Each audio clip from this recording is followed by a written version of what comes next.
Introducing the all-new Italiano range of pizza. Pizza Ultimo. Pizza Hut. இலங்கைக்கு உதவிகளை வழங்குகின்ற சர்வதேச நிறுவனங்களுடன் இடம்பெற்ற கலந்துரையாடலில் கலந்து கொண்டதன் பின்னர் பிரதி நிதி அமைச்சர் நேற்று நாடு திரும்பினார்.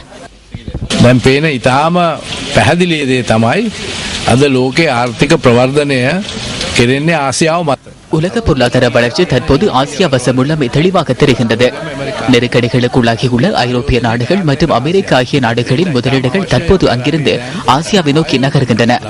அதனால் வெகு விரைவில் இலங்கைக்கான முதலீட்டை பெற்றுக் கொள்வதற்கான நடவடிக்கைகள் மேற்கொள்ளப்பட வேண்டும். அதற்கான நடவடிக்கைகளை நாங்கள் மேற்கொள்ளாத பட்சத்தில் வேறு சில நாடுகள் அதற்காக முன் வருவார்கள். உலக நாடுகள் தற்போது மியான்மர் மற்றும் புருனே ஆகிய நாடுகள் குறித்து கவனம் செலுத்துகின்றன.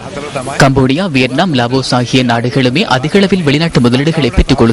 சர்வதேச நாடுகள் இலங்கையில் முதலீடுகளை செய்வதற்காக வாய்ப்புகள் உள்ளன. அதனால் கொள்கை ஒன்றை வகுப்பதனூடாக முதலீடுகளை பெற்றுக் கொள்ள முடியும். உலகில் வளர்ச்சியடைந்த நாடாக நாம் மாற்றமடைய வேண்டும். දිනුවන රටක් හැටියට අපේ තියෙන ප්‍රතිරූපය තවත් අපි හදා ගන්න ඕනේ.